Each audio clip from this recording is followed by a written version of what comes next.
El primer objetivo de las clases grabadas de esta semana consiste en presentar una lectura hobbesiana del Estado de Derecho, según el Leviatán, y un segundo objetivo consiste en ya introducirnos en el pensamiento de Locke, al menos en lo que tiene que ver con una primera aproximación a su estado de naturaleza, sobre todo en los capítulos 1 al 4 del texto de Locke. Eso lo haremos en un video posterior que subiré mañana. Hoy vamos a estar trabajando sobre posibles materiales que encontramos en la fuente tendientes a abonar la hipótesis de un Hobbes que está fundamentando filosóficamente un Estado de Derecho y no un Hobbes que está justificando cualquier atropello con tal de concentrar el poder y pacificar a toda costa, cueste lo que cueste y caiga quien caiga. De una manera vamos a tener un Hobbes compatible, entre otras cosas, con nuestra vida política contemporánea y con nuestra Constitución Nacional, y en el otro caso tendríamos a un Hobbes despótico, a un Hobbes absolutista totalitario, a un Hobbes que está pensando, al parecer, los peores desvíos y excepcionalidades con relación al Estado de Derecho. El punto de partida de esta presentación entonces es reconocer esta tercera capa, podríamos llamar, de el análisis hobbesiano de la estatalidad. El primer layer o el primer momento, digámoslo así, de este análisis fue el momento excepcional, el momento de la nada política, el estado de naturaleza y su dinámica interna. Luego, por la puerta de entrada del pacto, como figura de consentimiento, como figura de acto afirmativo de la voluntad,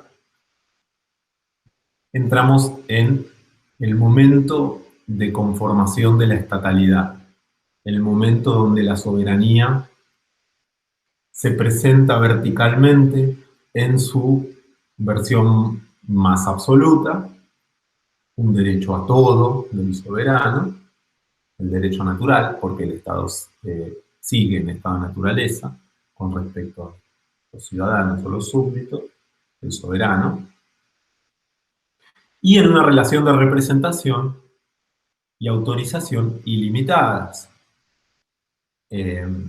cuya figura antagónica, frente a la cual había que conversar y tratar de desactivar esos razonamientos fundamentales, era el necio rebelde, el revolucionario. En esta tercera, esa fue la segunda capa, esta tercera capa del análisis pretende mostrar que Hobbes no es absolutamente incompatible con el trazado de limitaciones al poder del soberano y de garantías o maneras de asegurar para cada uno de los súbditos individualmente considerados una esfera de libertad, una esfera de igualdad ante la ley y una esfera de acción no sometida a la arbitrariedad soberana, al menos mientras se mantenga dentro de los canales pautados, como vamos a ver, por la ley civil. Bien, y entonces aquí la figura ya no es el criminal, perdón, ya no es el enemigo del Estado, como era el rebelde o el revolucionario, sino que se piensa como un criminal. Es decir, el desvío ya es interno a un Estado de Derecho. No es el soberano declarándole la guerra al rebelde y diciendo estamos en estado de naturaleza y veremos quién gana, sino que el soberano se conduce con respecto al súbdito que no rompe el pacto, sino que viola solamente una ley civil, de otra manera, sin declararle la guerra. En todo caso, castigando. Pero castigar no puede ser un acto de guerra. Y cuando Hobbes dice esto, bueno, al parecer ahí podemos hacer entrar todo esto dentro del Estado de Derecho, del pensamiento de un Estado de Derecho. Lo mismo cuando él plantea una tipología de crímenes, por ejemplo en el capítulo 27, con ciertos eximentes, con ciertos atenuantes, todo el intento de trazar un esquema previsible como para poder canalizar la fuerza soberana, el poder soberano, el derecho a todo del soberano, dentro de cierta seguridad y previsibilidad jurídica para los súbditos. Entonces, no son incompatibles, deberíamos decir, esto que hemos llamado como la fase 2 de interpretación del Leviatán, o sea, la conformación del soberano a través de soberanía y representación, con esta fase 3 de anudación de conceptos, a partir de los cuales tenemos posibilidades de pensar un Hobbes compatible con el Estado de Derecho de una democracia liberal, por ejemplo, actual, contemporánea, incluso también como es nuestro caso. Podemos partir en este recorrido del capítulo 21, sobre todo del capítulo 21 nos va a interesar de qué manera Hobbes piensa el problema de la libertad y específicamente cuál es el lugar de las libertades individuales en el Leviatán, si es que lo tienen. Vamos a verlo. La hipótesis es que sí lo tienen y son las libertades del liberalismo, al menos embrionariamente. Y después nos va a interesar entender de qué manera aparece presentada en el texto una casuística de desobediencias legítimas. Es decir, en ciertas ocasiones es legítimo desobedecer al Estado sin romper el pacto, o sea, sin cometer injusticia. Vamos a verlo en este mismo capítulo. Dentro de lo que sería la definición de libertad, podemos ir al párrafo 1 del capítulo. Libertad o independencia significa, propiamente hablando, la falta de oposición, es decir, la falta de impedimentos externos al movimiento, que puede aplicarse a criaturas irracionales e inanimadas no menos que a las racionales. O sea que Hobbes empieza de una manera muy provocadora, considerando a la libertad como algo de lo que algo que puede predicarse, ¿no? El ser libre, tanto de criaturas irracionales como de criaturas inanimadas, como de los seres humanos que somos. Entonces, la libertad no es la característica del ser humano. Libertad vamos a llamar a no tener obstáculos de hacer lo que yo tengo la voluntad de hacer. Y si yo tengo obstáculos, no tengo la libertad de hacer lo que yo tengo la voluntad de hacer. O sea, tengo que poder querer algo, tengo que poder hacerlo, pero verme imposibilitado por ciertos límites por ciertas oposiciones. Bien.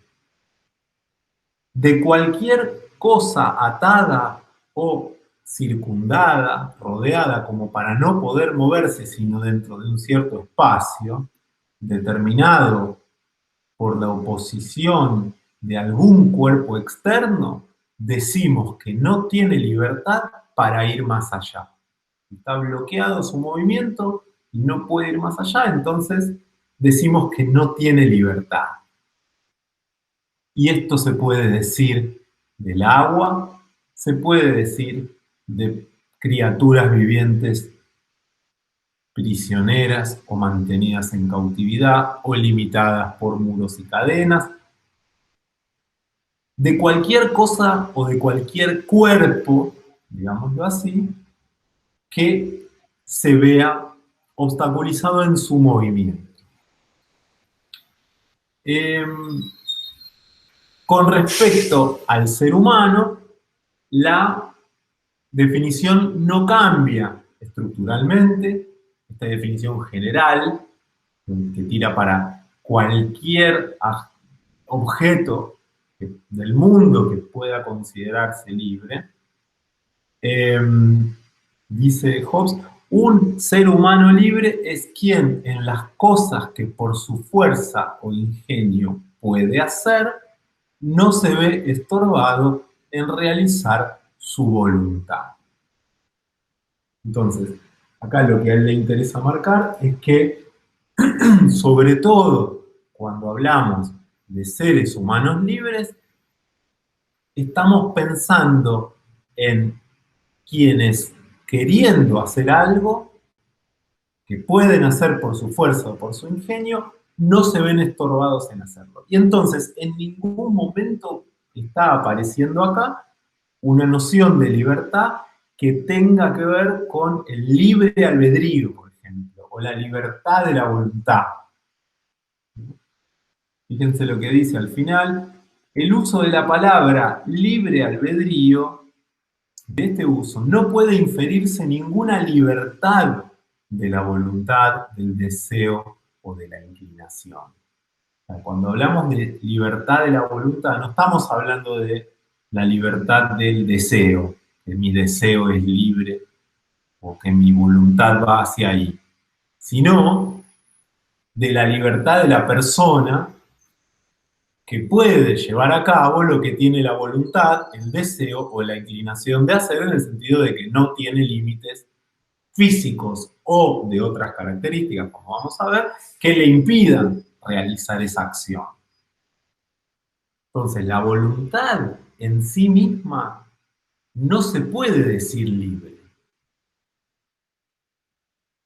No es la noción del libre albedrío no tiene sentido, dice Hobbes, porque nunca la voluntad se encuentra de una manera incondicionada, de una manera independiente, con relación a las causas y las interconexiones con otras entidades o motivos psicológicos o entes del mundo, digámoslo así. Entonces, nunca un deseo es absolutamente libre, dice Hobbes. Jamás. En todo caso, que nosotros podamos pensar que una voluntad o que mi voluntad puede llegar a ser libre, es efecto de que desconocemos las causas que motivan nuestros deseos, nuestras inclinaciones, nuestra voluntad. Entonces, la voluntad no es lo libre, es el ser humano que teniendo la voluntad de hacer esto, no lo puede hacer porque se ve limitado por obstáculos externos. Es importante que los obstáculos sean externos, no internos, que si los obstáculos son internos, entonces decimos que ahí no hay falta de libertad, sino que hay impotencia, no hay poder o no hay capacidad para hacer cierta acción, no que no hay libertad. En el párrafo 5, Hobbes presenta una nota especial dentro de su concepto de libertad, que ya no es ese sentido general que se aplica a cualquier ente del mundo, tampoco es vinculado genéricamente a seres humanos, sino específicamente a seres humanos en cierta condición. Párrafo 5.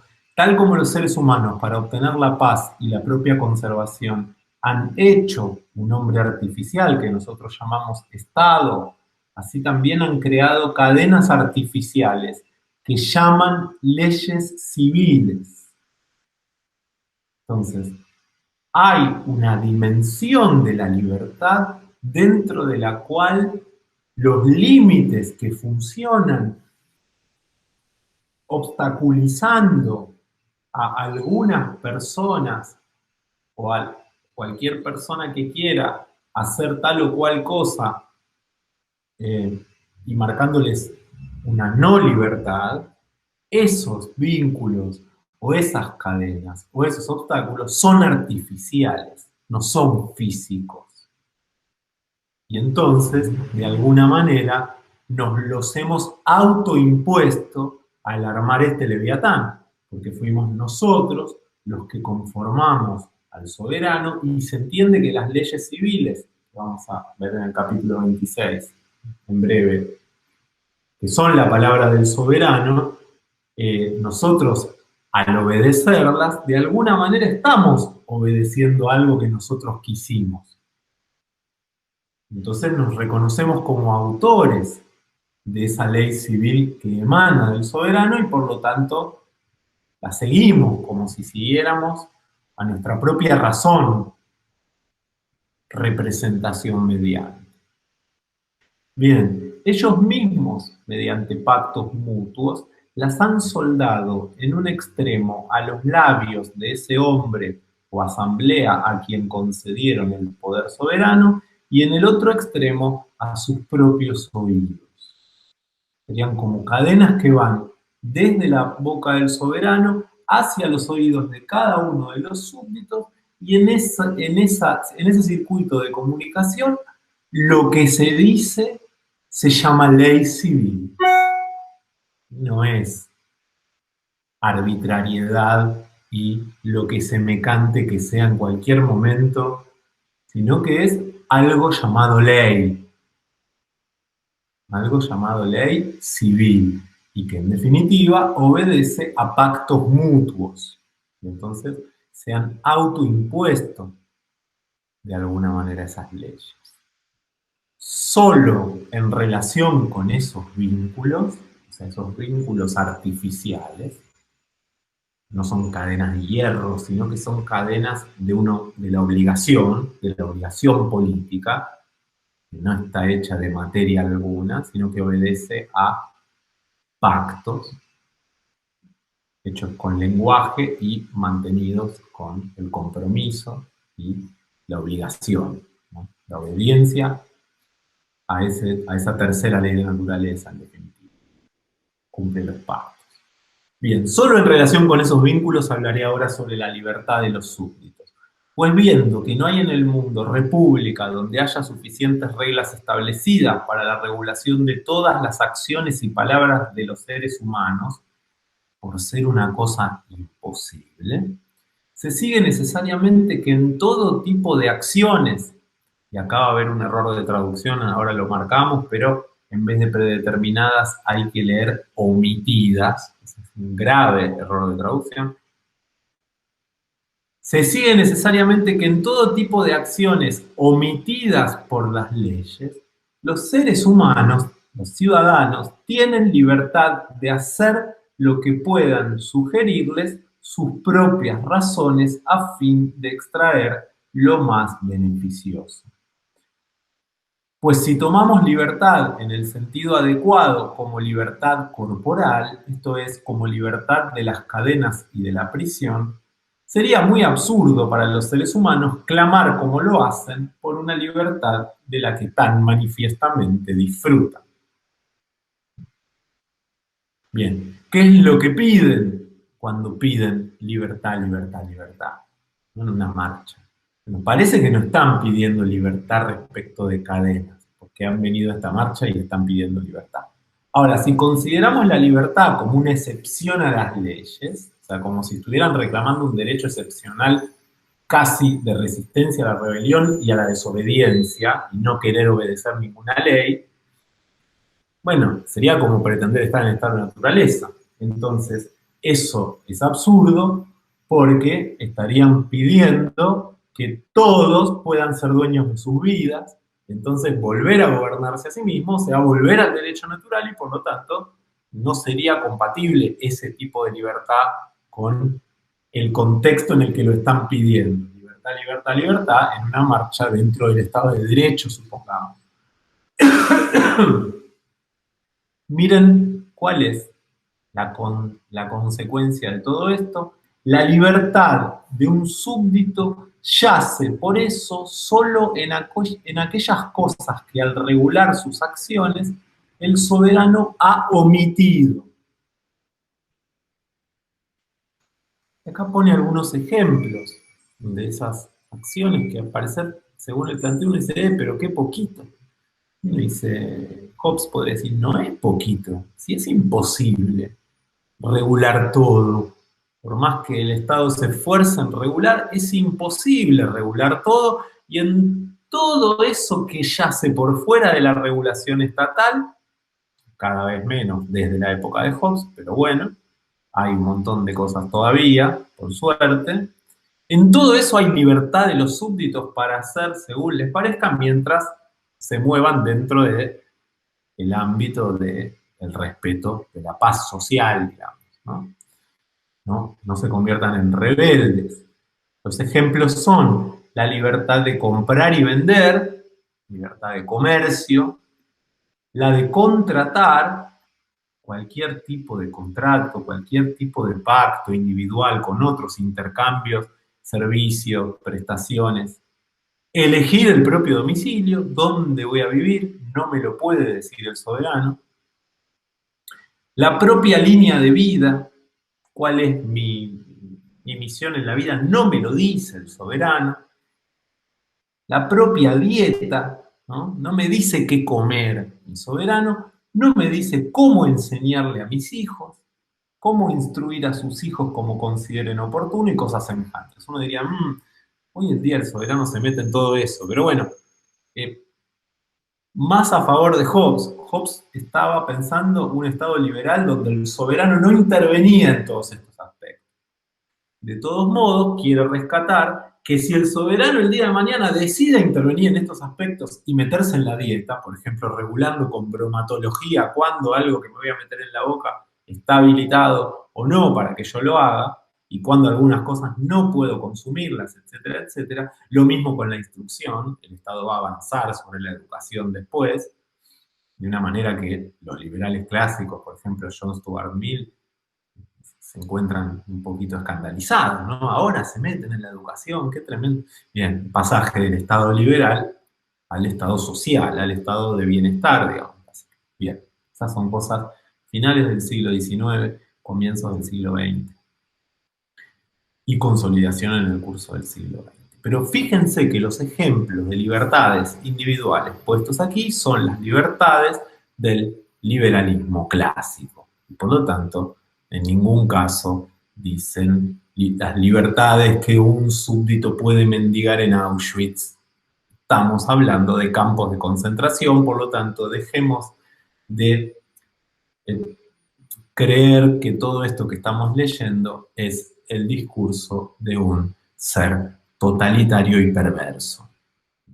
Por supuesto, a Hobbes le interesa marcar en el párrafo 7 que de ninguna manera esas libertades individuales limitan o excluyen al poder soberano sobre la vida y la muerte, ¿no? El nivel de la soberanía se mueve en un plano más fundamental que no se ve obstaculizado por estas libertades individuales. No hay que pensar esas libertades en oposición a la soberanía.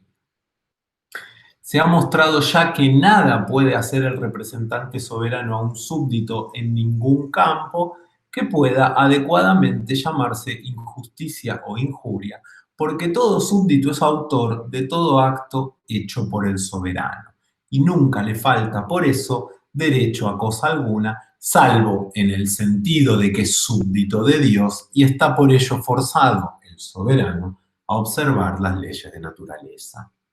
Entonces, seguro que no puede cometer injusticia el soberano, está diciendo Hobbes, y por lo tanto no podemos entender que esas libertades lo limitan o que él pueda intervenir en esas libertades cometiendo algún tipo de injusticia, en el caso de que decida regular alguno de esos ámbitos que no están regulados. Tiene el derecho de hacerlo. Ahora, cuando intervenga sobre eso, que sea regulando y no arbitrariamente, porque si lo hace, ok, ningún súbdito va a poder acusarlo de injusticia porque no pactó el soberano y por lo tanto no pudo romper pacto alguno, sino en el sentido de que es súbdito de Dios y las leyes de naturaleza las tiene que observar, y dentro de las leyes de naturaleza hay un montón que tienen que ver con la situación de dar a cada uno lo suyo, ¿no? La equidad, habíamos hablado de la gratitud, un montón de leyes de naturaleza que limitan a los soberanos en sus libres despliegues de derecho natural. Puede suceder, y a menudo acontece en las repúblicas, dice Hobbes, que un súbdito sea ejecutado por orden del poder soberano y sin embargo que no haya hecho mal a otro. Puede suceder, ¿no? Ahora, es aplicable también a un príncipe soberano que ejecuta a un súbdito inocente. Está bien, aunque la acción sea contraria a la ley natural, no fue una injusticia, sería la idea, ¿no? Se equivocó, ejecutó a un súbdito inocente. No fue una injusticia, en todo caso fue una iniquidad. Me interesa marcar a Hobbes esto. Está bien, el hecho de que sea una iniquidad no lo vuelve menos grave, en el sentido de que es algo que Dios, en la 11ª ley de naturaleza, prohibió, lo cual el soberano va a tener que rendir cuentas ante Dios por ese súbdito inocente que ha castigado, y si no cree en Dios, teniendo en cuenta que las leyes de naturaleza son mandatos, perdón, no mandatos, sino consejos o teoremas racionales de autoconservación, no le conviene hacer esto. Aun cuando entiendas que el no prohíbe, no, que la ley civil prohíbe la iniquidad, no te parezca que es una verdadera prohibición, sino que es un consejo, bueno, tomalo como un consejo de autoconservación, le dice Hobbes a los soberanos, y no ejecutes súbditos inocentes. ¿Mm? Bien, hay una confusión en general con el uso de la palabra libertad, y sobre todo viene de tiempos antiguos, y ahora esta tradición republicana parlamentaria que está en el bando contrario al de Hobbes, que parece ser realista, se suele usar libertad para hablar de la libertad de las repúblicas, o sea, la libertad de los estados.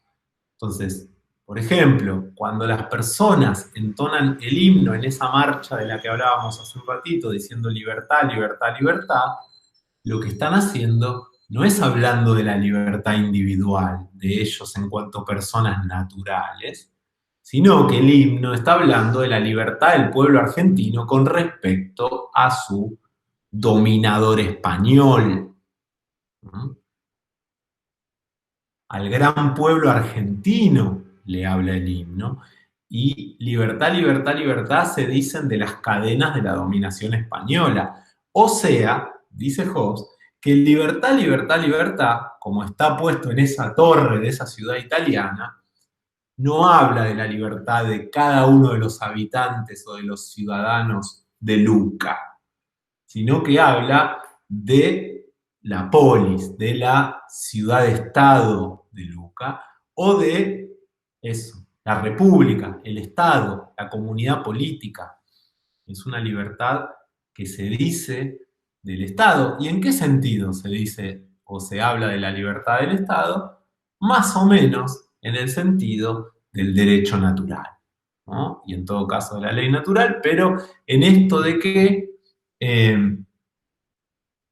la libertad de las repúblicas no es la libertad de hombres particulares dentro de esas repúblicas, sino la libertad del Estado, que es idéntica a la que todo hombre tendría si no existieran en absoluto leyes civiles o Estado.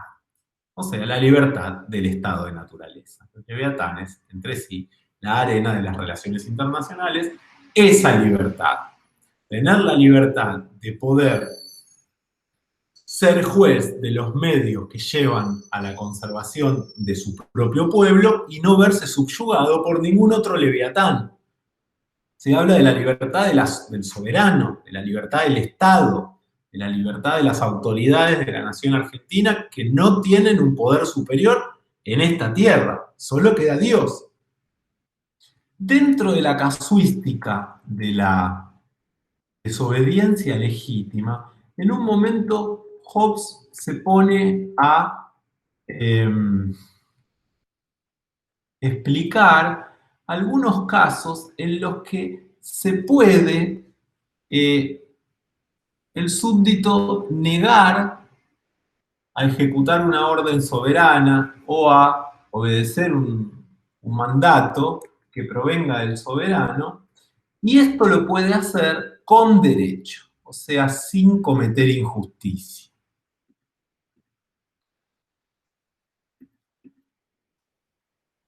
Yendo ahora a los detalles de la verdadera libertad de un súbdito, esto es, a cuáles son las cosas que, aunque ordenadas por el soberano, puede negarse a hacer sin injusticia, primero tenemos que llegar a considerar qué derechos enajenamos al hacer una república, ¿no? De qué nos despojamos a nivel jurídico cuando entramos al Estado. O, cosa idéntica, qué libertad nos negamos asumiendo sin excepción todas las acciones del hombre o asamblea que instituimos como nuestro soberano. Pues en el acto de nuestra sumisión consiste tanto nuestra obligación como nuestra libertad. En el acto de sumisión están contenidas tanto nuestra obligación como nuestra libertad, lo cual debe por tanto inferirse mediante argumentos tomados de allí, o sea, del acto de nuestra sumisión. Y entonces, no habiendo obligación de ser humano alguno que no surja de algún acto suyo, pues todos los hombres son igualmente libres por naturaleza, vamos a ver qué estamos diciendo cuando decimos autorizo todas sus acciones. Y entonces ahí vamos a ver que de ahí se derivan o bien de esas palabras o bien del fin aparejado a la institución de la soberanía, a saber, la paz de los súbditos entre sí y su defensa frente a un enemigo común, de allí se derivan la obligación y la libertad del súbdito. Bien, o sea que obligación y libertad no son incompatibles. La obligación política surge de la libertad, de alguna manera, porque es un acto libre lo que da lugar a la fundación del Estado, y la libertad no debe pensarse como incompatible con la ley, siempre y cuando sea una libertad de los súbditos, o sea, una libertad civil que tenga que ver con ciudadanos, no con seres humanos en estado de naturaleza. He mostrado antes en el capítulo 14, Derechos Inalienables, que son nulos los pactos de no defender el propio cuerpo. En consecuencia, si el soberano ordena a un hombre que se mate, se hiera o se mutile, o que no se resista a quienes lo asaltan o se abstenga de comer, respirar, usar una medicina o cualquier otra cosa sin la cual no puede vivir, ese ser humano es libre para desobedecer. No estás obligado a dejarte matar en caso de que venga un soberano y te ordene X.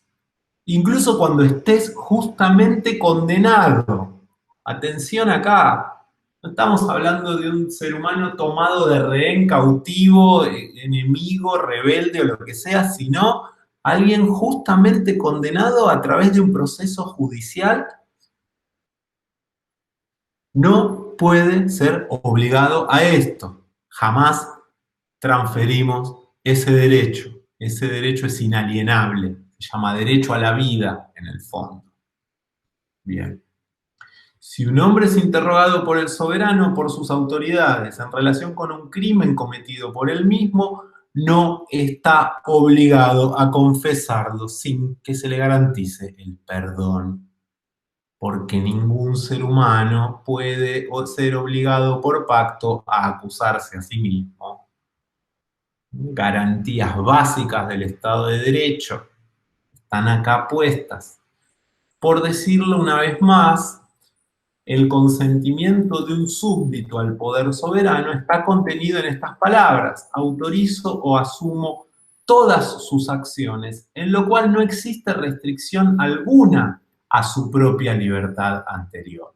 O sea, el derecho del soberano de condenarme a muerte no se ve obstaculizado por esto que está pasando ahora. Ahora, él tiene derecho a todo, tiene derecho a condenar a muerte, claro, condenar a muerte está incluido en todo. Ahora, en este punto, yo habilitándole a matarme, a condenarme legítimamente a muerte por tal o cual ley civil que yo he roto en calidad de criminal, no estoy obligado a matarme cuando me lo mande. No me puede decir, ahora matate, y me da un revólver. Ahora pegate un tiro. Te obligo a hacerlo. No tiene derecho de hacer eso, y si yo no lo hago, no me convierto en rebelde. Por eso, no paso a ser enemigo del Estado por decirle no a esta propuesta indecente e ilegítima y legal del soberano. Una cosa es decir, mátame, otra cosa es decir, me mataré, claramente. Se sigue de ello que ningún ser humano está obligado por sus propias palabras ni a matarse ni a matar a ningún otro ser humano. Por lo tanto, la obligación que un hombre puede a veces tener por la orden del soberano en el sentido de ejecutar cualquier oficio peligroso o deshonroso no depende de las palabras de nuestra sumisión, sino de la intención, y esta debe comprenderse a partir de su fin. Incluso cuando estemos viendo la figura de un espía, la figura de alguien que se pone a dar la vida por el Estado de una manera absolutamente extrema, tenemos que entender que esto no le viene del pacto, esta obligación, sino más bien de ese fin que sería la paz y del cual ese espía parece ser clave o no sé quién, que está arriesgando su vida de esa manera. Y entonces, si eso sucede, la negatividad a obedecer frustra el fin para el cual fue ordenada la soberanía, y entonces ahí no hay libertad para rehusar, en ese caso. Pero en otro caso sí. En el caso de que sea justo un asset que metió la CIA en el campo de una organización terrorista, etc., en ese caso no puede desobedecer sin cometer injusticia, porque ya está laburando de eso, está metido en fin, lo tiene que hacer. Y si no lo hace, parece que frustra el fin para el cual fue ordenada la soberanía. Pero en otro caso sí se puede. Bien, un caso más para no aburrir, pero léanse el capítulo 21, hay mucha tela para cortar en este sentido, dentro de esta materia.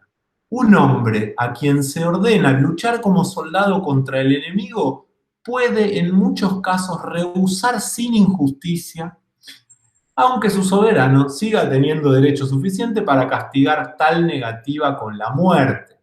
Evitar la batalla no es injusticia, sino cobardía. O sea que alguien que dice, perdón, paso, no me quiero meter en esa guerra porque vos me estás mandando a combatir a una guerra que yo entiendo que voy a morir y entonces entiendo que no estoy obligado a eso, eso cuenta, ¿no? Y entonces eso no sería cometer injusticia, sino en todo caso ser cobarde, pero no nos pueden obligar al valor, no puede haber una ley que obligue al ciudadano a ser, a la ley, no sé, a la virtud moral del coraje. No tiene derecho de desobedecer el súbdito al que se le propone esto, pero, ojo, quien se enroló como soldado en el ejército profesional, no había todavía servicio militar obligatorio, o tomó a préstamo dinero, pierde la excusa de una naturaleza timorata y no solo se ve obligado a ir a la batalla, sino también a no huir lejos de ella sin el permiso de sus capitanes. O sea, si estás enrolado en el ejército y encima te están pagando por eso, tenés que eh,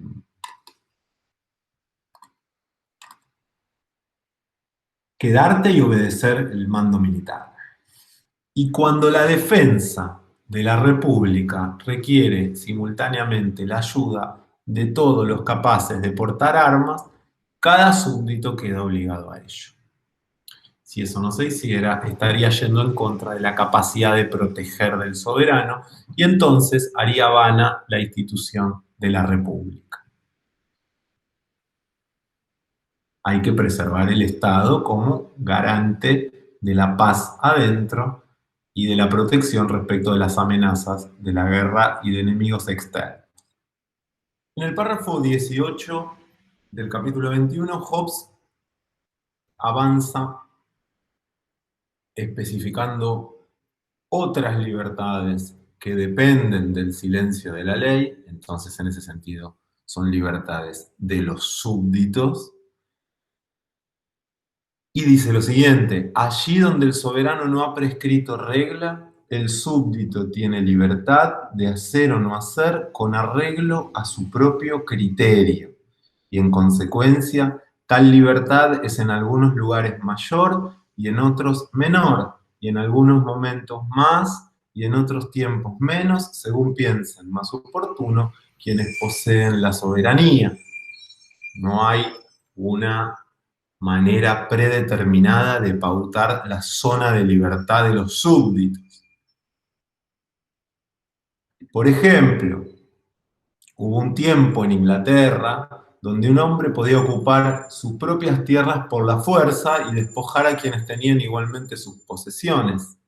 Pero en tiempos posteriores, esa libertad de entrada por la fuerza fue suprimida mediante un estatuto hecho por el rey en el Parlamento. Y en algunos lugares del mundo, los seres humanos tienen la libertad de poseer muchas mujeres. En otros lugares, tal libertad no se admite.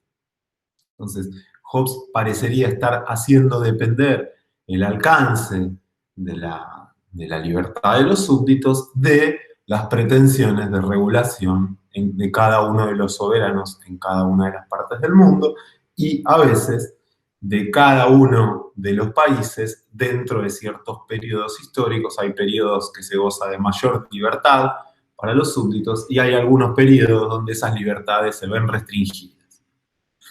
Bien, como si todo esto fuera poco, en el párrafo 19 aparece una posibilidad de llevar a juicio al soberano siempre y cuando tenga que ver con una ley previa, con una ley precedente, y en ese sentido el súbdito tiene la misma libertad para acusar al Estado y defender su derecho que si se tratara de demandar a otro súbdito. Y tiene total y plena libertad para realizar esa defensa ante los jueces designados por el soberano, o sea, digamos, el poder judicial, supongámoslo así. La obligación de los súbditos Para con el soberano se sobreentiende que dura tanto como el poder mediante el cual éste es capaz de protegerlos.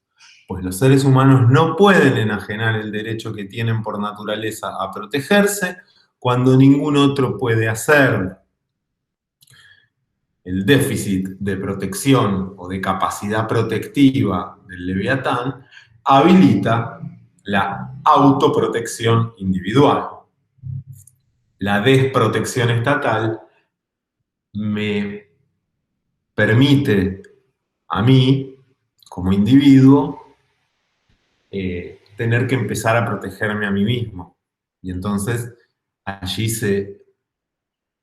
parece darse el fin del vínculo político de protección-obediencia. El fin de la obediencia es la protección. Y allí donde sea detectada por un ser humano en su propia espada o en la de otro, atrae sobre sí y por naturaleza la obediencia y el propósito de mantenerla. Y aunque la soberanía es inmortal en la intención de quienes la crean, en su propia naturaleza no solo está sometida, la propia soberanía, a la muerte violenta y a la guerra con el extranjero, a través de la ignorancia y las pasiones de los seres humanos, tiene en sí, desde su institución misma, muchas semillas de una mortalidad natural por discordias intestinas. Bien. Es decir, aparece también un límite, al parecer recapitulado, de toda esta casuística que tiene que ver con el vínculo protección-obediencia. La obligación dura el tiempo que tenga ese poder capacidad de proteger. El capítulo 26 es el capítulo donde aparecen tratadas las leyes civiles. En el comienzo del mismo, en los primeros párrafos, va a pretender esbozar una definición universal de ley civil, y así lo dice, y a partir de esa definición extraer algunas consecuencias, derivaciones o deducciones, muy importantes para el tema que nos ocupa, que es Hobbes y el Estado de Derecho. Por leyes civiles, entiendo las leyes que los hombres se ven forzados a observar, no por ser miembros de esta o de aquella república en particular, sino de una república. Una definición universal. Por el hecho de ser miembros del Estado, se ven forzados a observar estas leyes. Mi propósito, dice Hobbes un poco más adelante, no es mostrar qué sea la ley aquí y allá, sino qué sea la ley.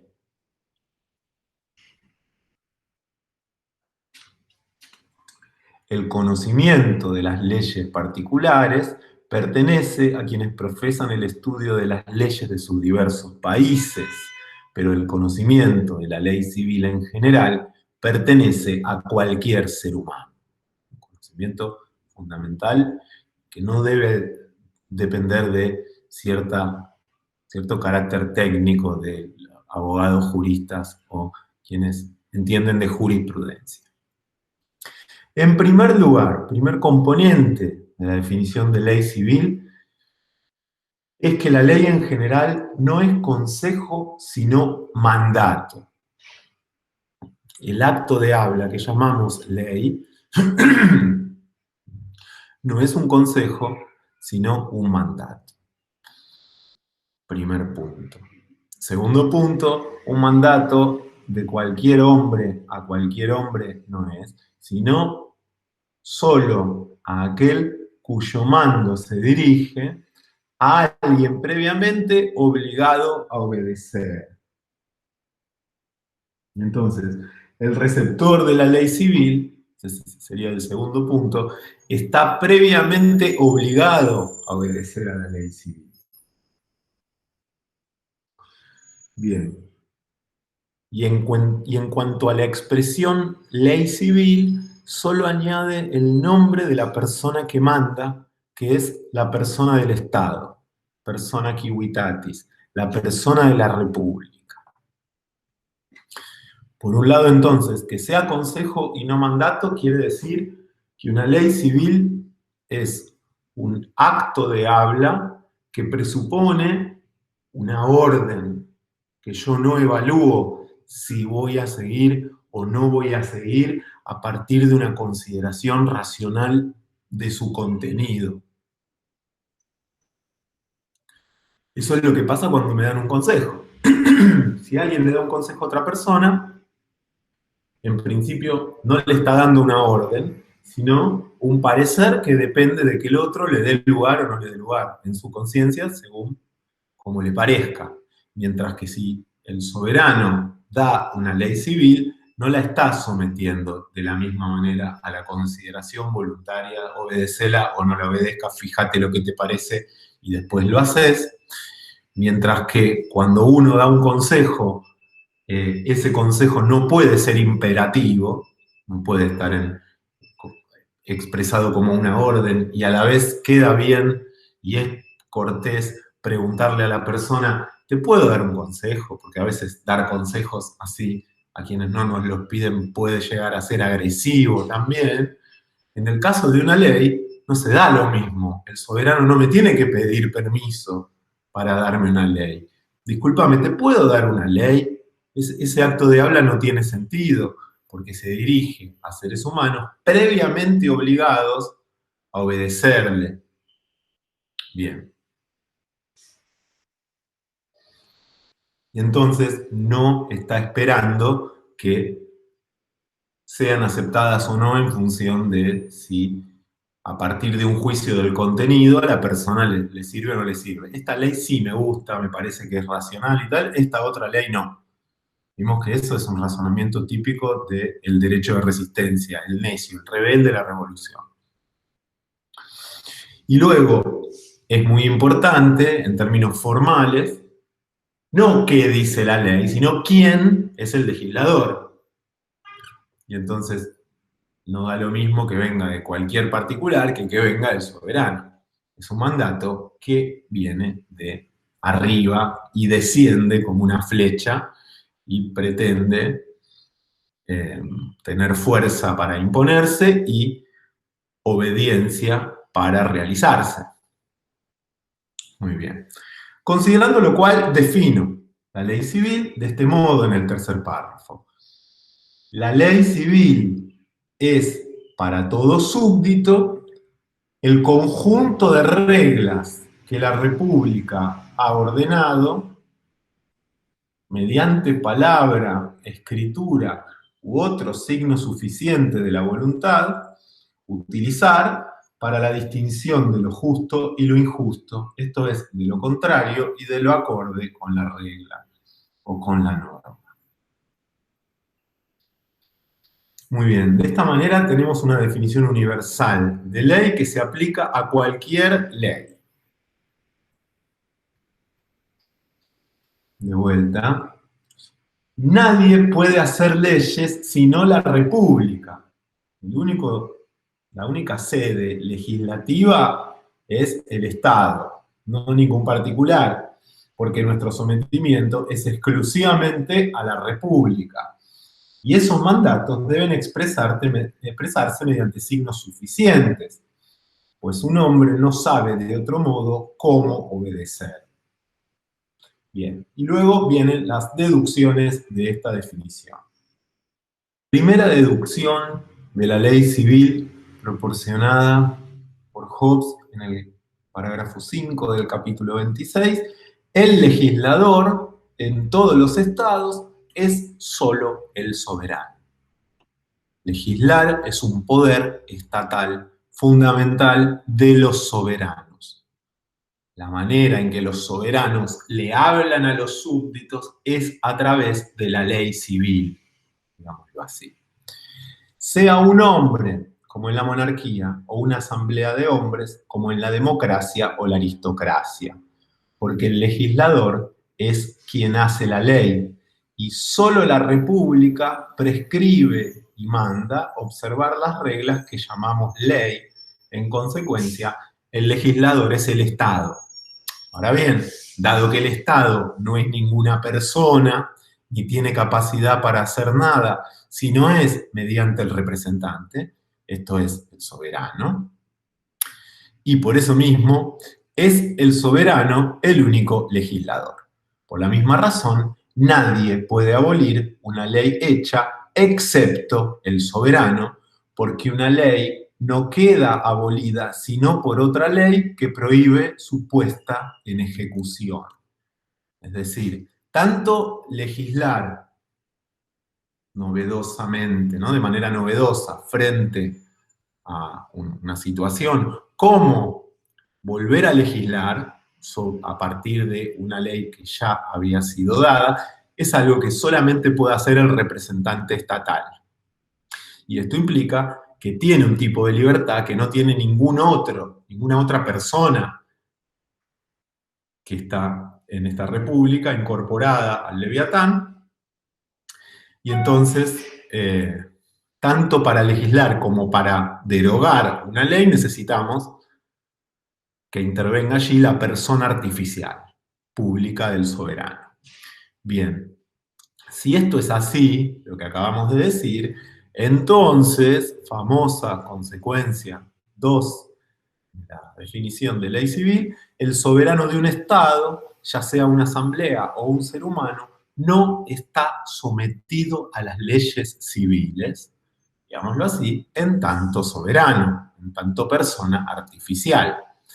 Pues teniendo poder para hacer y deshacer leyes, puede, cuando quiere, emanciparse de ese sometimiento, suprimiendo las leyes que le incomodan y haciendo otras nuevas. Y en consecuencia, ya era libre antes. Siempre fue libre de hacer y deshacer leyes y es la única persona que puede hacerlo. Esa asamblea o ese ser humano. Pues es libre quien puede ser libre cuando quiere. Bien. Quien puede vincular, puede desvincular y en consecuencia quien está vinculado exclusivamente a sí mismo no está vinculado. Muy bien. Con lo cual lo que está queriendo decir es que la idea de legibus solutus, es decir, que el soberano no está sometido a las leyes civiles, está desatado, no, está desvinculado con respecto a la ley civil, porque es el que legisla y no el que recibe la ley en calidad de obediente. Eso quiere decir no que está permitida cualquier arbitrariedad soberana y que si al soberano le gusta puede salir a romper leyes civiles como cualquier criminal común. Eso no es un buen soberano. Hobbes se enoja contra esos soberanos. Lo que quiere decir en esencia tiene que ver con un concepto que dentro de poco va a ser llamado, un siglo y pico más adelante, en Francia, el poder constituyente. En el caso en que surge este concepto, va a ser de la nación, pero en este caso era del soberano, del representante de la nación, digámoslo así. Entonces, quiere decir esto, que puede volver a legislar cuando se le ocurra sobre cualquier ley. No quiere decir que puede no seguir la ley y hacer lo que se le canta, total, tiene derecho a todo. Me está diciendo que si vos legislás es porque también podés deshacer la ley que vos mismo hiciste. No tiene sentido un poder legislativo que no pueda cambiar la ley que ha hecho. Y si entendemos que puede hacerlo con derecho, porque es fuente de la ley, entonces eso quiere decir que nunca estuvo sometido a esa ley. Quien puede cambiar la ley cuando se le ocurra y es libre de hacerlo cuando quiera, nunca estuvo sometido a la obediencia, siempre fue libre, siempre estuvo desvinculado. Y por lo tanto hay que suponer en la base del Estado de Derecho una autoridad que a su vez no está sometida a las reglas del Estado de Derecho.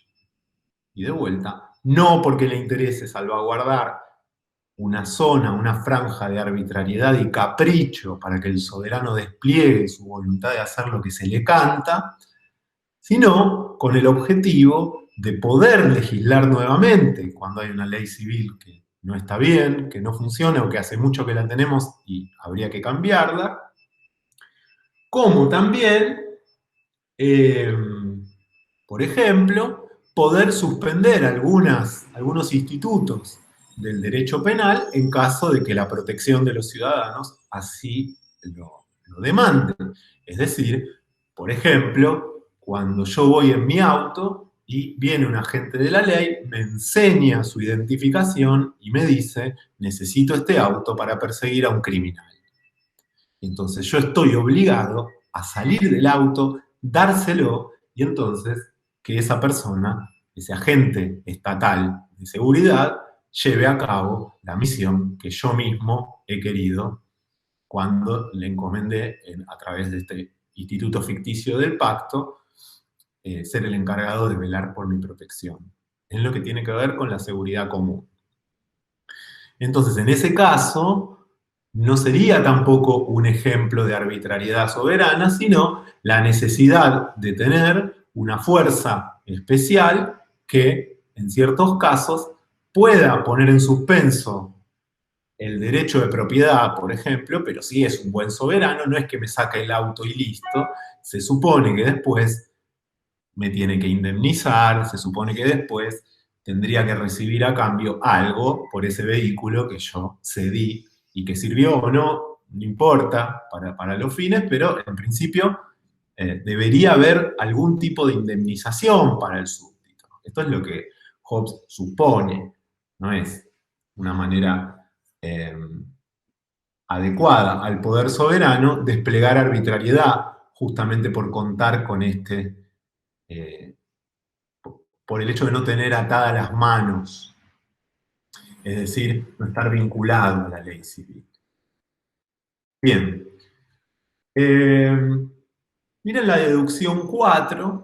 La ley natural y la ley civil se contienen una a la otra y tienen una extensión idéntica.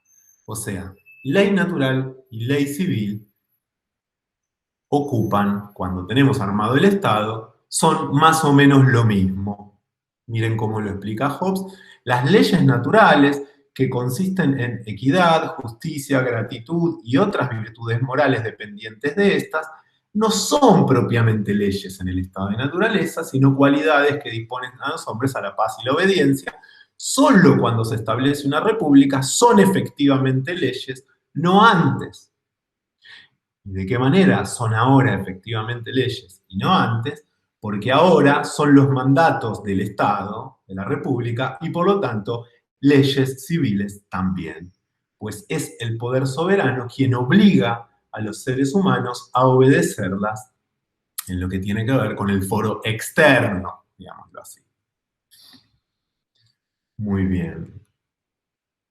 La ley natural es una parte de la ley civil en todas las repúblicas y de modo recíproco, la ley civil es también una parte de los dictados de la naturaleza, porque la justicia, es decir, el cumplimiento de los pactos y dar a cada uno lo suyo, es un dictado de la ley natural, pero cada súbdito de una república ha pactado obedecer a la ley civil. ¿Mm? De la manera en que haya surgido esto, ya sea por conquista, ya sea por institución, y por tanto, la obediencia a la ley civil forma parte también de la ley natural.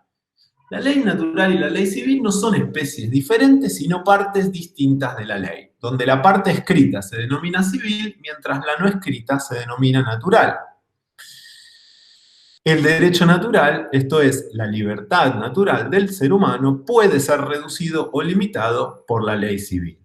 En realidad, la finalidad de hacer leyes no es sino esa limitación, sin la cual no existiría posibilidad alguna de paz. Y la ley no se trajo al mundo sino para restringir la libertad natural, salvaje, de los seres humanos particulares, el derecho natural, a fin de que puedan no herirse, sino ayudarse unos a otros y eventualmente reunirse frente a un enemigo común. Bien, entonces, la manera en que el soberano formula un cuerpo de leyes, que ahora va a demarcar el ámbito de acción de los ciudadanos particulares, es interpretando leyes de naturaleza. Las leyes de naturaleza que son eternas y que vienen de Dios, por necesidad necesitan, exigen, requieren ser especificadas. Y para esto se necesita la interpretación de un soberano. Y entonces, toda vez que el soberano legisla, está interpretando leyes de naturaleza.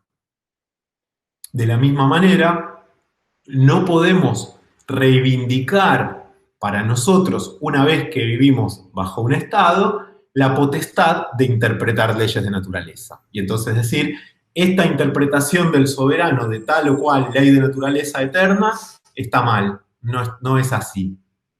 Porque es evidente que la ley natural en este caso quiere decir tal y cual cosa. O sea, el monopolio de la interpretación de la ley natural lo tiene el soberano. Justamente nos peleábamos por eso en estado de naturaleza, ¿no? Alguien me atacaba en estado de naturaleza y yo le decía, hey, ¿por qué me atacás? Y el otro me decía, ¿no ves que no, ¿por qué me atacás? ¿No ves que no estás buscando la paz? Y el otro me dice, no te estoy atacando, me estoy defendiendo. ¿No te acordás los presupuestos del estado de guerra? Bien, entonces sí estoy aplicando la ley natural. O sea, nos peleamos en estado de naturaleza por ver qué quiere decir buscar la paz y no agredir al otro. Entonces, es por eso que surgen soberanos, para poder obedecer a las leyes de naturaleza eternas emanadas de Dios con los puntos necesarios como para que esta obediencia pueda ser eficaz. Es decir, la existencia de una espada pública a la que todos están igualmente obligados a obedecer, y la existencia de un corpus de leyes que emana de esta instancia soberana. Bien, octava deducción. A partir de esto, es decir, a partir de que la ley es un mandato y de que un mandato consiste en una declaración o manifestación de la voluntad de quien manda mediante viva voz, escritura o algún otro signo suficiente de lo mismo, podemos comprender que el mandato de la República o del Estado solo es ley para quienes tienen medios de conocer su existencia. Entonces, no son súbditos de la ley civil quienes tienen déficits en sus capacidades mentales, los niños, los locos, como tampoco hay ley civil para los animales, ni son los animales verdaderamente pasibles de ser considerados justos o injustos, pues nunca tuvieron poder para hacer ningún pacto o para comprender sus consecuencias y por tanto nunca tomaron sobre sí autorizar las acciones de ningún soberano como deben hacer quienes se constituyen en una república o construyen una república. No pueden pactar, los animales ya lo sabían, ¿no? Bien, pero esto también implica que para que alguien pueda ser súbdito de la ley civil, tiene que conocer previamente su existencia, tiene que ser claramente publicada, dada a publicación, o sea, dada a publicidad. Cualquier hombre que por algún accidente no emanado de su propia falta carezca de medios para conocer la existencia de cualquier ley específica, resulta excusado si no la observa. Y hablando propiamente, esa ley no es ley para él. O sea, que parece que para que algo sea ley, tiene que ser conocida previamente por el súbdito y no puedo juzgar las acciones de ese súbdito antes de que se enterara de que esa ley era ley. O sea, de que esa prohibición o esa obligación a hacer tal o cual cosa estaba presupuesta por el soberano. Bien.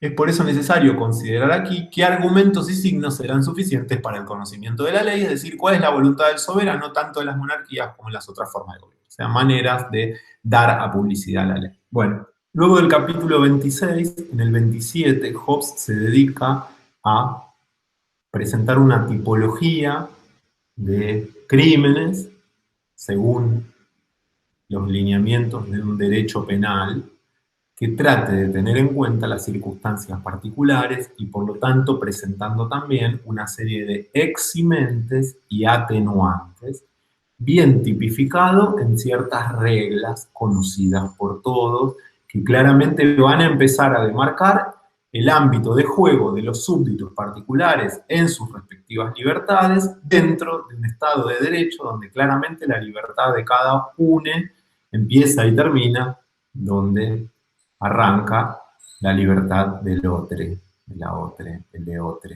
Bien. Una vez que queda claro todo este sistema de normativas y reglas para procesar los crímenes y tramitar la administración de la justicia dentro del Estado según reglas claras y no según la arbitrariedad soberana, el capítulo 28 trata sobre el poder punitivo y más específicamente sobre el poder de castigar en su legitimación y en su práctica efectiva, cómo el soberano castiga y antes de dónde le viene al soberano el derecho de castigo. Pero antes de todo esto, Hobbes define, como es su costumbre, qué es un castigo o pena. Una pena, párrafo 1, es un mal infligido por la autoridad pública a quien ha hecho u omitido lo que esa misma autoridad considera una transgresión de la ley. Siempre son los tribunales designados por el Leviatán los que van a juzgar eso, y por lo tanto, si los tribunales son designados por el Leviatán, él va a ser autor del castigo en última instancia. Va a ser el depositario del derecho de soberanía, va a ser aquel quien tiene el derecho de castigar a quienes se corran de este marco normativo legal que ordena el Estado de Derecho. Antes de deducir cosa alguna de esta definición, va a haber deducciones de esta definición, como Hobbes nos tiene acostumbrados en su método geométrico al estilo de los elementos de Euclides, pero antes de hacerlo hay un problema muy importante. Y es interesante cómo lo plantea Hobbes. Esta cuestión es muy importante y es la siguiente. ¿Por qué puerta llegó el derecho o la autoridad de penar en cualquier caso? Pues, por lo que se ha dicho antes, ningún hombre se supone vinculado por pacto a no resistir la violencia. Por lo tanto, no puede pretenderse que confirió ningún derecho a otro para que pusiese violentamente las manos sobre su persona. Para eso hicimos un Leviatán, porque estaba cansado de ese estado de naturaleza donde constantemente recibía o podía recibir muerte violenta a manos de otros.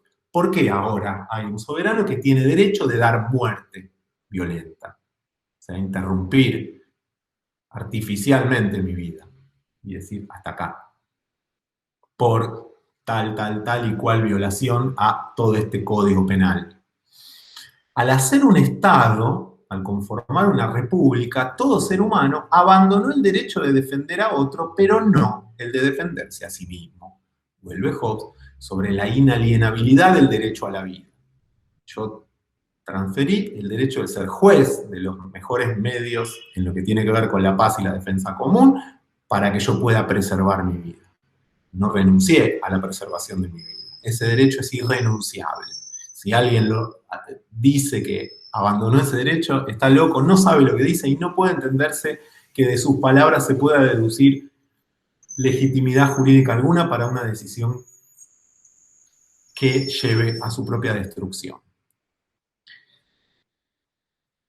Se obligó a asistir a quien tiene la soberanía en el hecho de castigar a otro, ¿no? Cuando viene el soberano o un agente del soberano y me dice, dame el auto que tengo que perseguir a tal criminal, yo se lo doy.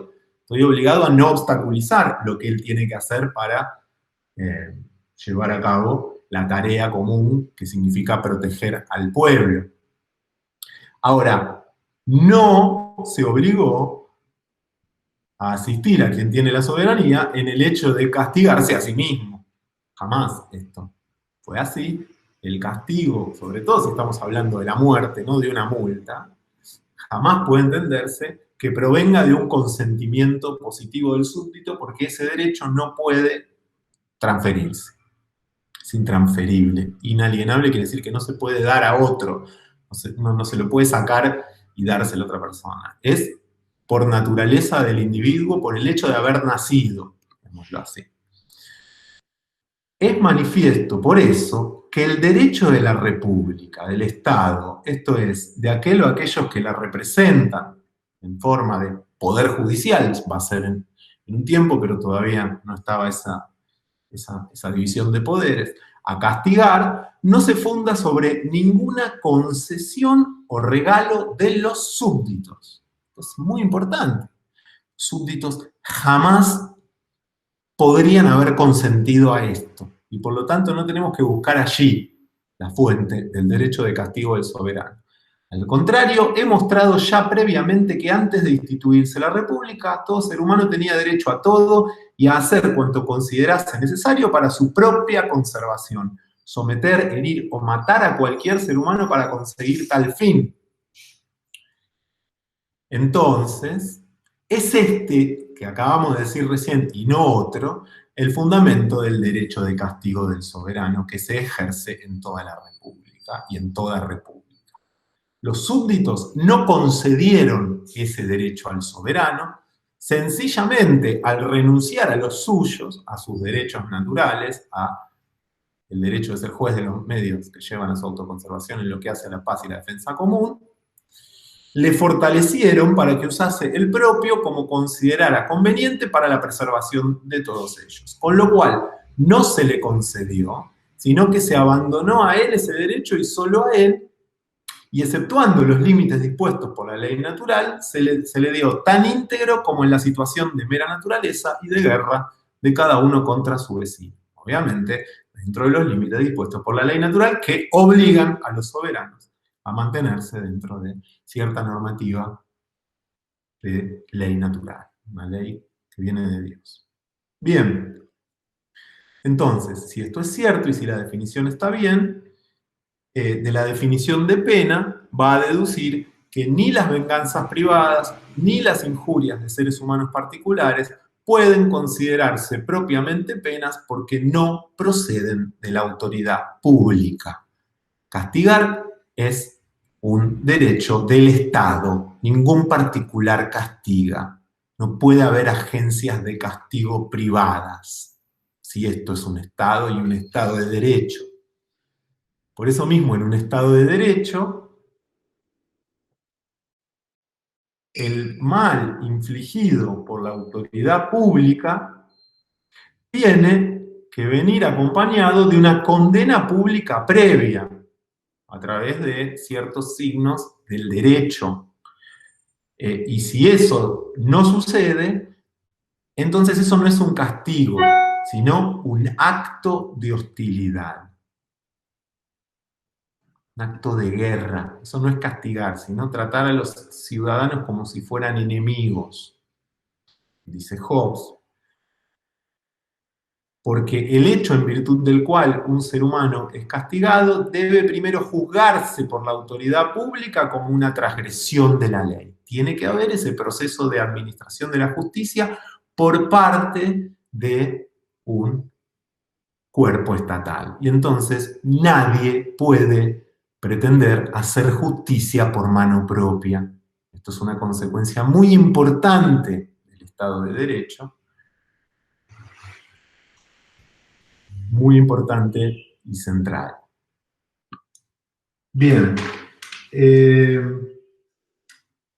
miren lo que dice un poco más adelante en el párrafo 13. El daño infligido a quien es un enemigo declarado no cae bajo el nombre de pena. O sea, por un lado hay enemigos y estamos con ellos en relación de guerra, ambos con derecho natural, o bien cuando el soberano castiga lo hace a los criminales y las criminales, les criminales. O bien los enemigos nunca estuvieron sometidos a la ley y por lo mismo son incapaces de transgredirla. Un enemigo del Estado no está previamente obligado a obedecer al Leviatán y por lo tanto la ley civil, que es la palabra del soberano a quienes están previamente obligados a obedecerlo, no lo incluye a este enemigo del Estado.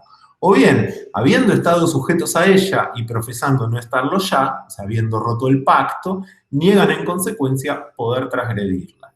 Bien, con respecto a estas personas, todos los daños que pueden causárseles deben tomarse como actos de hostilidad. Y en la hostilidad declarada, infligir cualquier daño es legítimo. por el derecho a todo del estado de naturaleza. De lo cual se sigue que si un súbdito niega la autoridad del representante de la República de hecho o de palabra a conciencia y deliberadamente, debe legítimamente hacérsele sufrir lo que el representante quiera. Pues negando el sometimiento, niega el castigo ordenado por la ley y por lo tanto sufre como un enemigo de la República, esto es, según la voluntad de su representante. Al contrario, si es un criminal, no sufre según la voluntad del representante, sino que primero hay que ir a ver el corpus jurídico de leyes bajo el cual esta figura subjetiva ahora es considerada un criminal. Los castigos enunciados en la ley se refieren a los súbditos, no a los enemigos, como son quienes tras haber sido súbditos por su propio acto, se rebelan deliberadamente y niegan el poder soberano. Entonces, en este punto se ve muy claro, una cosa es romper el pacto e ir contra la soberanía, y ahí tenemos un problema militar, y tiene que ver con el ejército, y es el ejército contra un enemigo del Estado, puede ser muy poderoso. Y en el otro caso son criminales, y en ese caso actúa la fuerza pública en forma de policía, como brazo ejecutivo, digamos, del soberano legislador y tipificador de las normativas bajo las cuales se va a administrar justicia. En ningún caso podemos tratar a los súbditos como si fueran enemigos de guerra. Una cosa es criminal, otra cosa es enemigo, dice Hobbes. Por si no hubiera quedado claro, todos, párrafo 22, los castigos de súbditos inocentes, sean grandes o pequeños, se oponen a la ley natural. Esa ley de naturaleza que prohíbe a todos los hombres perseguir en sus venganzas cosa distinta de algún bien futuro, porque no puede provenir bien alguno para la República del castigo de los inocentes. En el capítulo 30 especifica en qué consiste la misión del representante soberano. Aquí vamos a ver que tiene que ver con la seguridad del pueblo. Hasta ahora ya lo tenemos claro, lo repetimos una infinidad de veces, solo que aquí Hobbes se permite definir qué entiende por seguridad del pueblo y entiende lo siguiente. La misión del soberano, ya sea un monarca o una asamblea, consiste en el fin para el que le fue encomendado el poder soberano, es decir, procurar la seguridad del pueblo, a lo que está obligado por la ley de naturaleza, por ejemplo la de la gratitud, y de lo que tiene que rendir cuentas ante Dios, autor de dicha ley, y a nadie más. Pero, por seguridad, no se quiere aquí significar simple preservación, o sea, sobrevivir de cualquier manera, mantenerse en vida a toda costa, incluso a costa de un proyecto personal propio y del proyecto personal del otro y del proyecto personal de cada uno de quienes han pactado formar parte de un Estado, sino también, no solo simple preservación, sino también toda otra cosa agradable de la vida que cada ser humano, por su legítima industria, por su esfuerzo, sin peligro o daño para la República, adquiera para sí. Es decir, que el Leviatán no es solamente mantener vivos a los ciudadanos, sino permitirles florecer individualmente. El Estado es la condición de posibilidad para que esto suceda, y sin Estado, estos niveles más elevados de seguridad del pueblo no se llegan a dar. Allí donde no está garantizada mínimamente la existencia de una soberanía igualmente respetada por todos, no podemos pretender que los ciudadanos gocen de los beneficios del Estado de Derecho. Pero en principio apunta hacia eso. Primero pacificar para que no haya amenazas externas y la vida esté garantizada, y después todo lo que puede construirse sobre esa seguridad. Y hay mucho por construir sobre esa seguridad en cuanto a los proyectos de vida de cada una de las singularidades vitales que pueblan la comunidad política. Capítulo 30, párrafo 16. La seguridad del pueblo requiere además, por parte de aquel o aquellos que tienen el poder soberano, que la justicia sea administrada igualmente a todos los grados del pueblo, o sea, a todos los sectores sociales que componen el pueblo. Esto es, que las personas pobres y sin educación sean rehabilitadas de los perjuicios que se les hicieran en la misma medida que los ricos y poderosos, para que los grandes o los nobles o los notables no puedan tener mayor esperanza de impunidad cuando hacen violencia, deshonor o cualquier perjuicio a la clase más modesta, que estos cuando alguno le hace lo mismo a uno de aquellos. Pues en esto consiste la equidad. Y a esta, por ser un precepto de la ley de naturaleza, un soberano está tan sujeto como cualquiera de los más humildes sujetos súbditos suyos. Párrafo 22 del capítulo 30. Corresponde al cuidado del soberano promulgar buenas leyes. O sea, ¿de qué se ocupa un soberano con todo ese absolutismo y derecho natural? Sobre todo de legislar, y de legislar bien, hacer buenas leyes. Ese es tu deber, le dice Hobbes al soberano. ¿Pero qué es una buena ley? Por buena ley no quiero decir ley justa, ya sabemos, ninguna ley puede ser injusta. Ya esto debería quedar claro. La ley es promulgada por el poder soberano y todo cuanto hace tal poder está garantizado y es propiedad de cada uno dentro del pueblo, en calidad de autor, y nadie puede decir que sea injusto aquello que todo hombre así tiene. Es así tanto en las leyes de una república como en las leyes del juego, como en las reglas de un juego. Ninguna cosa que todos los jugadores acuerden es injusticia para ninguno de ellos. O sea que tratamos de armar un sistema de leyes de la misma manera que existen reglas de juego y hay que respetarlas para que podamos jugar ese juego. Y todos tienen que respetarlas, los más pobres, los más ricos, los del medio, todos. Una buena ley es aquella que es necesaria para el bien del pueblo y al mismo tiempo comprensible. Bien. A continuación,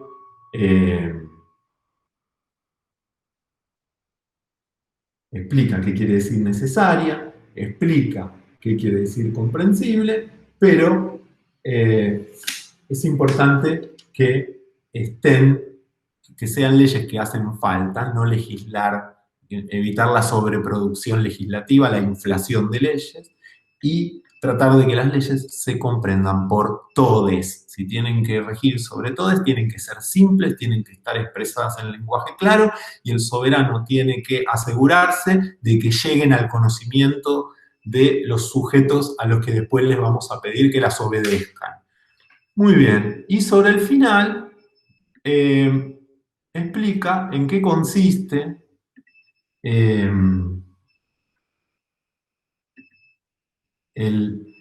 las obligaciones o las misiones que tienen los soberanos en la esfera del derecho internacional, y en este sentido, este párrafo tan descuidado del capítulo 30 por los analistas en relaciones internacionales que hablan de modelos hobbesianos en los que ninguna obligación parece poder derivarse que no sea de utilidad para el egoísmo y la competencia y la rivalidad y la sed de poder de los estados, dice Hobbes, en lo que se refiere a la misión de un soberano para con otro, comprendida en aquella ley que comúnmente se llama ley natural, ley internacional, no necesito decir nada en este lugar. No tengo que hablar ahora, una vez que hablé de derecho político interno o de política doméstica, hablar de política internacional, porque ya hablé de eso, si no se dieron cuenta. La ley internacional, dice Hobbes, y la ley de naturaleza son la misma cosa, y todo soberano tiene el derecho a procurar la seguridad de su pueblo, el mismo que pueda tener cualquier hombre particular a procurar la seguridad de su propio cuerpo.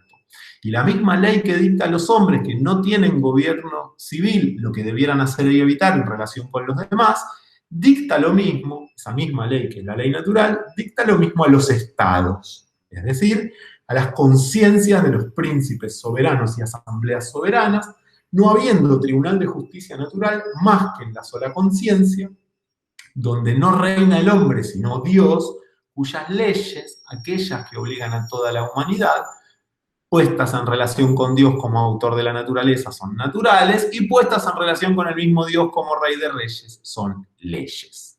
Y acá termina el Estado y arranca el reino de Dios por naturaleza. Es la transición a la tercera parte y la cuarta de Leviatán.